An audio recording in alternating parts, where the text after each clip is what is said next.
Olá, vamos iniciar os nossos estudos sobre a prece, contidos no Evangelho segundo o Espiritismo, capítulo 27, Pedi e obtereis. Nós estamos analisando o item Eficácia da Prece.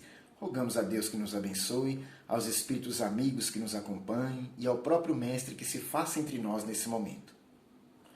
O item número 7 diz: seria ilógico concluir desta máxima: o que quer que seja que pedirdes pela prece vos será concedido, que basta pedir para obter. E seria injusto acusar a providência porque não cede a todo pedido que lhe é feito, pois ela sabe melhor do que nós o que é para o nosso bem. Então vejamos quanto ensinamento nesta frase. Foi Jesus quem disse: o que quer que seja que pedirdes pela prece vos será concedido. Ou seja, ele afirmou que nós poderemos pedir qualquer coisa a Deus, que obteremos a concessão disso. Agora, é preciso que avaliemos os nossos pedidos e a maneira pelo qual fazemos. Por quê? Jesus também disse: busca e acharás, bata e a porta se abrirá, ajuda-te e o céu te ajudará. Eu preciso fazer um movimento na direção daquilo que quero. Preciso me esforçar por obter o que preciso. Aí os céus vão me recompensar na medida do meu esforço. Então seria ilógico, diz Kardec, concluir que basta eu pedir para que eu obtenha. Porque se eu ficar de braços cruzados, eu não vou ter o mérito de receber aquilo que peço. Deus faria tudo por mim e o espírito só evolui trabalhando, se movimentando. Porque aí desenvolve os seus recursos intelectuais e morais. É na luta que nós progredimos individualmente. Se Deus for fazer tudo por nós, nós estagnamos, não saímos do lugar. E vamos eternamente precisar do amparo divino, como pedintes, e não como artífices de nossa própria felicidade. Nós somos espíritos que temos capacidade para fazermos as coisas mudarem ao nosso redor, para fazermos brilhar a nossa luz. Jesus disse: brilhe vossa luz. Ou seja, faça você com que sua luz brilhe. E não espere que eu faça por ti. Então, a primeira coisa é essa. Não podemos acreditar que apenas pedindo vamos obter. Precisamos fazer por merecer. E Kardec continua: e seria injusto acusar a providência porque não cede a todo pedido que lhe é feito, porque ela sabe melhor do que nós o que é para o nosso bem. Então, não é todo pedido que fazemos que nos é concedido. Por quê? Nem todos são bons. Às vezes pedimos o que queremos e não o que precisamos. É como uma criança que pede doces aos pais, ao invés de comer frutas, legumes e verduras. Aquilo vai fazer mal a ela, mas ela não sabe.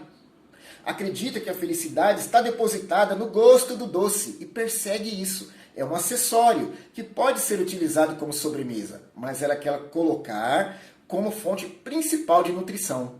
Nós somos assim.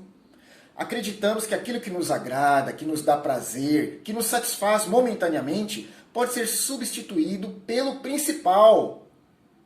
E Deus vê que somos almas infantis, imaturas, inexperientes, e logicamente não vai atender a todos esses pedidos, que mais dizem respeito aos nossos caprichos do que às nossas necessidades de seres imortais.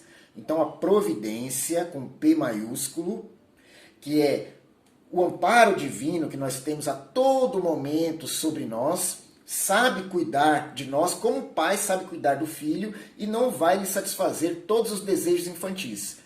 Ela também não vai nos conceder tudo aquilo que pedimos. Porque por mais importante que nos pareça ser no momento, pode não ser interessante para nós enquanto espíritos. Aí a doutrina nos ensina que as provas e expiações são necessárias para o nosso aperfeiçoamento. Elas nos reajustam à lei de Deus. Ela nos permite resgatar erros que cometemos no passado e que hoje refletem em nosso estado íntimo como desequilíbrios. Então é necessário alguma dor, algumas lágrimas, para que nos centremos, foquemos no objetivo maior e persigamos esse objetivo, com maior efetividade. Vamos lá. O mesmo ocorre com o pai sábio, que recusa ao filho as coisas contrárias aos interesses dele. O homem geralmente não vê senão o presente. Ora, o sofrimento é útil à sua felicidade futura. Deus o deixará sofrer como o cirurgião deixa o doente sofrer uma operação, que deve conduzi-lo à cura. Então, aquele que está enfermo fica feliz quando vai para a mesa de cirurgia e recebe a cura através daquela intervenção médica. Apesar de ser incômodo, doloroso, apesar de pedir um período de resguardo posterior, uma dieta específica, medicação amarga, ele vai se curar. E mesmo que fique com uma ou outra sequela, sua vida estará preservada. Poderá voltar a atuar livremente no mundo. Então assim é o espírito que alegremente mergulha na reencarnação e aceita as provas e expiações que lhe são oportunizadas para seguir vivendo sua vida imortal lá na espiritualidade de maneira mais tranquila. Eu digo sem as pedras, espinhos, entraves colocados por ele mesmo no seu caminho. Porque nós temos uma trajetória evolutiva ascendente, contínua.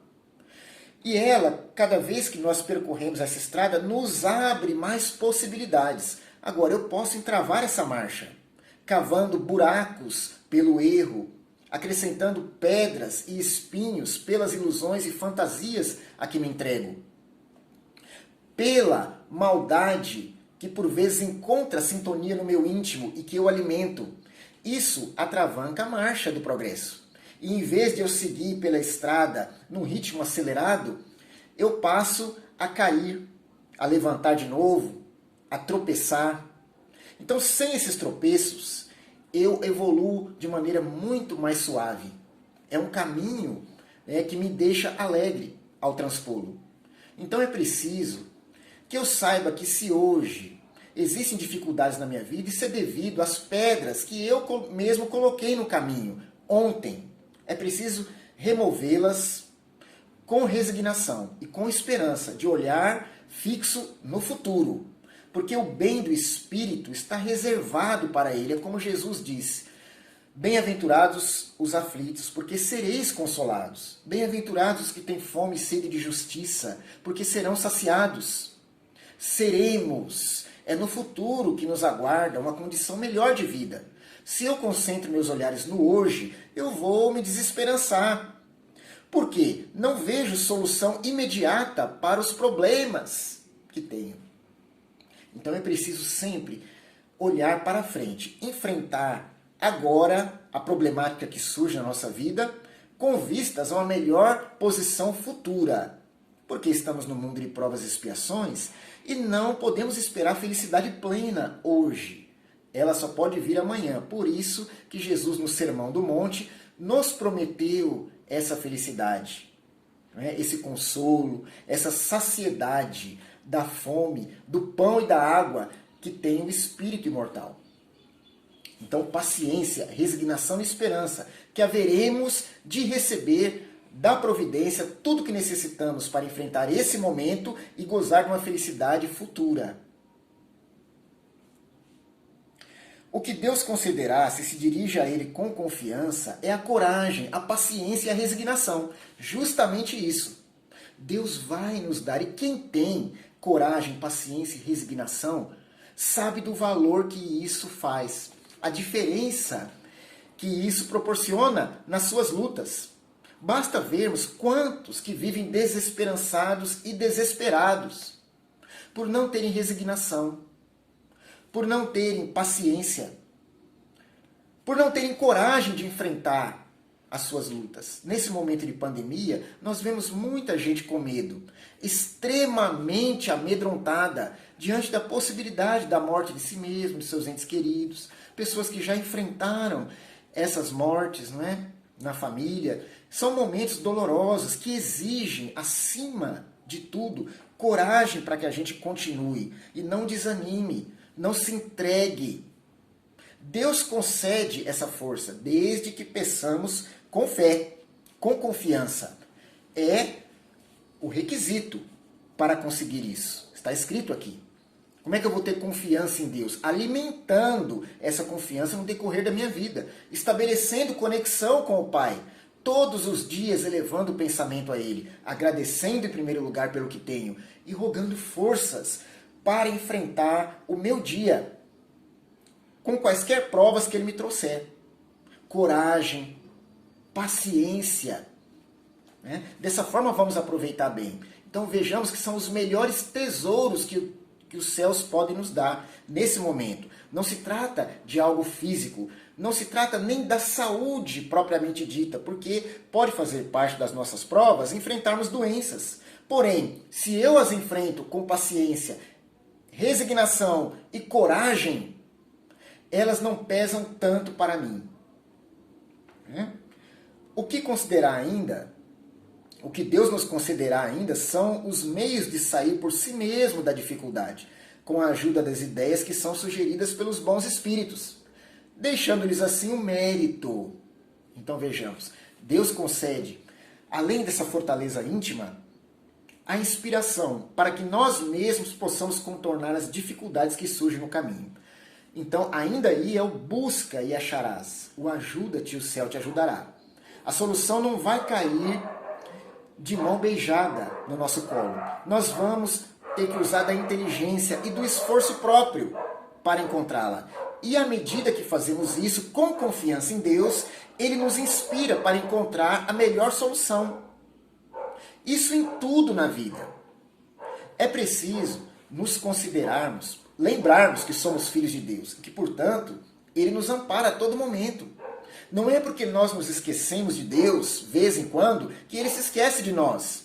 Estamos falando do nosso Pai Celestial. Então, quanto mais eu for um filho devotado, fiel, né, eu vou receber, em matéria de inspiração, as soluções para que eu desenovele os nós que surgem na minha vida. Isso é fato. Né? Assiste àqueles que ajudam a si mesmos. Com esta máxima, ajuda-te, o céu te ajudará, e não aqueles que tudo esperam de um socorro estranho, sem fazer o uso das próprias faculdades.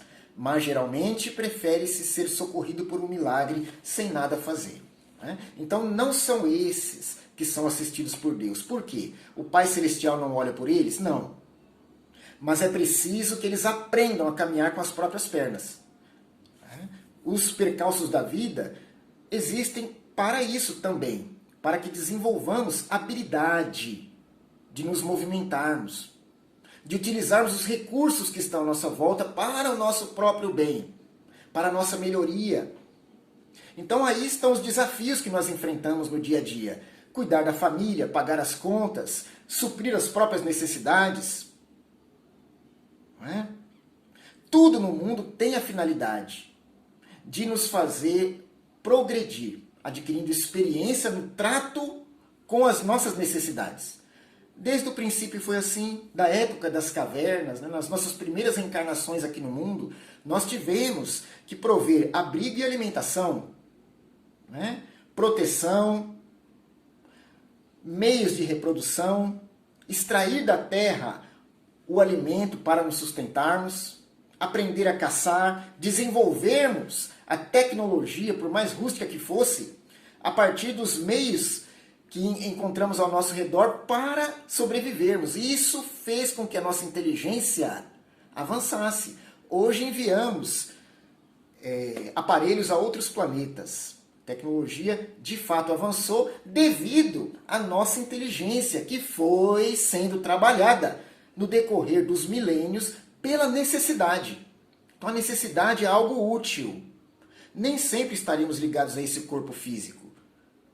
Quando o nosso Pai determinar, vamos desencarnar. E lá na espiritualidade não teremos essas mesmas necessidades de suprir a fome, a sede, o abrigo. Lá as necessidades são outras. Por vezes isso já nos é dado pela nossa condição. Então teríamos que pensar em nós como espíritos, nas questões interiores, que ganham maior relevância.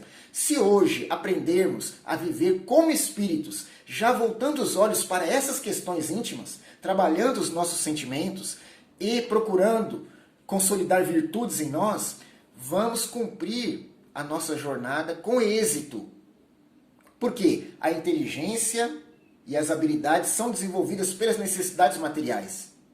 E as virtudes são desenvolvidas a partir do exercício moral, fazendo o que tem que fazer no mundo de maneira digna, obedecendo à minha consciência. Jesus já deu o caminho.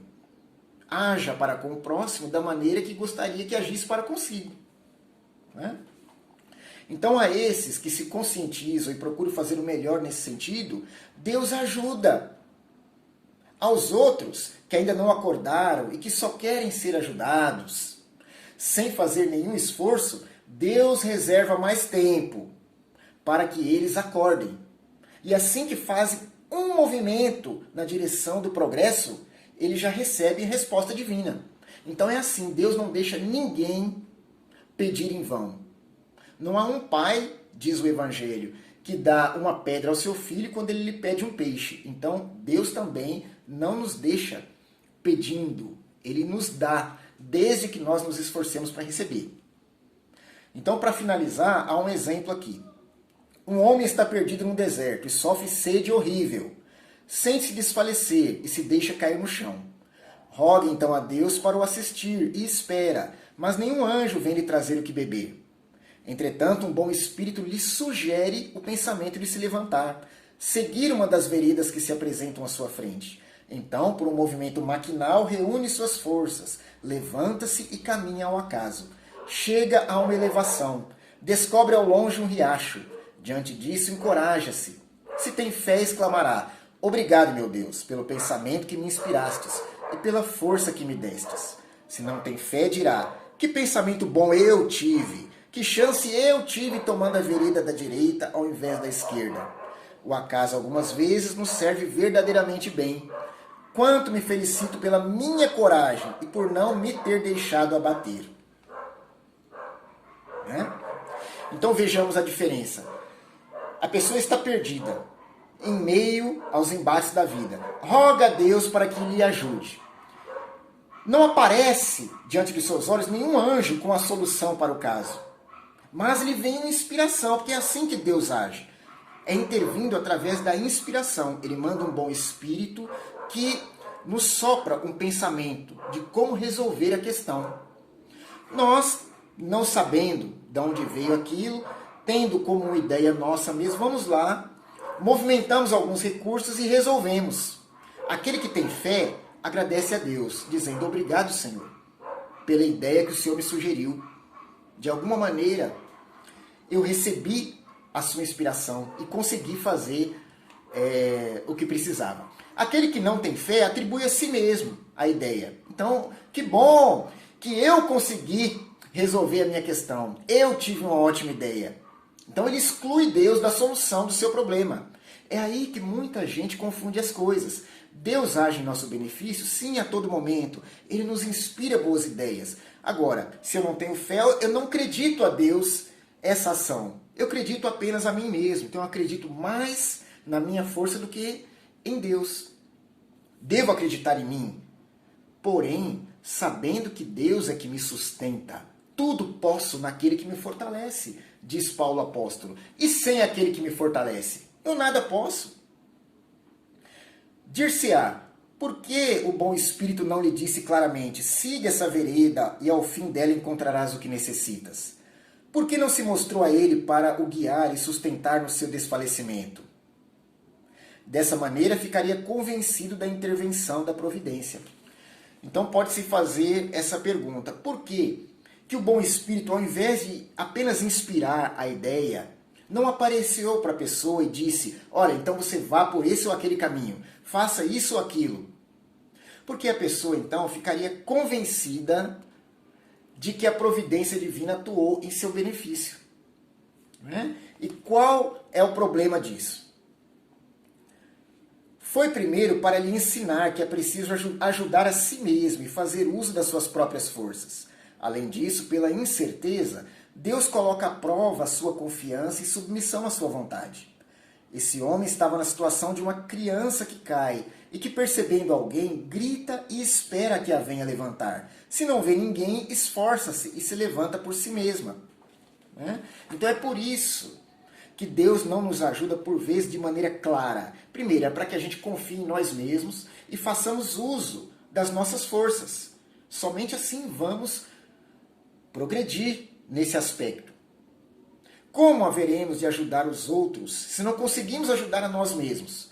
Por que Jesus tem capacidade para abarcar todo o planeta Terra no seu amor? Porque ele trabalhou a si mesmo, as suas potencialidades, e as desenvolveu ao grau máximo. Então ele tem condições de olhar por todos nós. Agora, se eu não olho nem por mim mesmo, sou como uma criança que cai no chão e fico chorando pedindo para alguém me levantar. Se olho e não vejo ninguém, a própria criança se levanta sozinha. Então o espírito é assim. Né? Deus ajuda, mas não se faz enxergar claramente. Né? Para que nós também usemos as nossas forças. E não apenas contemos com a mão divina para nos puxar do chão e nos erguer. E a lição finaliza assim. Se o anjo que acompanhou Tobias lhe tivesse dito: eu sou enviado por Deus para te guiar em tua viagem e te preservar de todo perigo, Tobias não teria tido mérito algum. Confiante no seu acompanhante, não teria mesmo necessidade de pensar. Por isso o anjo não se fez reconhecer senão no regresso. Então, isso vale para nós espíritas, que contamos com o apoio da espiritualidade, dos nossos mentores. É preciso saber que eles nos ajudam, nos inspiram, porém, não recorrer a eles para tudo que precisamos fazer. Na casa espírita, se formos movimentar um móvel de lugar, há que se perguntar aos espíritos se pode? Não. Temos o livre-arbítrio, precisamos agir de acordo com o bom senso. Com os valores que já conquistamos, eles vão nos nortear as ações.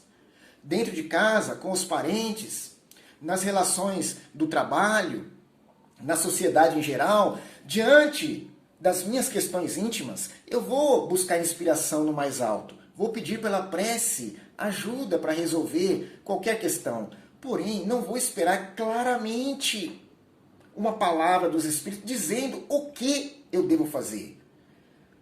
Não é preciso procurar a psicografia ou a psicofonia de algum médium para saber o que fazer.